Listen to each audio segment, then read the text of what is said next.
ക്രിസ്ത്യാനി എന്നത് ക്രിസ്തുവിനെ അനുഗമിക്കുന്നവൻ എന്നാണ് ഇന്നത്തെ ലോകത്ത് പലരും അനുഗമിക്കുന്നത്. കർത്താവിനെയാണോ എന്നത് സംശയമാണ്. വചനം പ്രസംഗിക്കുന്ന ഉപദേശിയെ അനുഗമിക്കുന്ന ആളുകൾ ആയിരിക്കുന്നു. വചനം വായിക്കുമ്പോൾ തന്നെ നാം മനസ്സിലാക്കേണ്ട കാര്യം തന്നെ മനുഷ്യന് തെറ്റുപറ്റും. മനുഷ്യന്റെ പാപത്തിന്റെ മോചനത്തിനായിട്ട് ആണ് പണ്ട് യേശുവിനെ ബലിയായി തീർന്നത്. നാം മറന്നുപോകരുത്.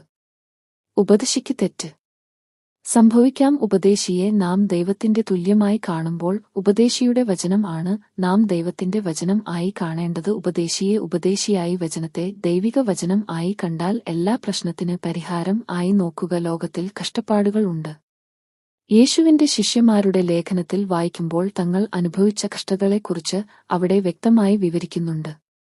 കഷ്ടതകളിൽ നിലനിൽക്കാൻ എനിക്ക് ശക്തി നൽകണം എന്ന് പ്രാർത്ഥനയിൽ ഉൾപ്പെടുത്തണം. കഷ്ടത വരുമ്പോൾ ഓടി ഉപദേശിമാരുടെ അടുത്ത് പോയാൽ അവർ മാറ്റത്തരുകയില്ല. ആത്മീയ ലോകത്ത് കള്ളന്മാർ ഉണ്ട് എന്ന് ധാരാളം മറക്കരുത്.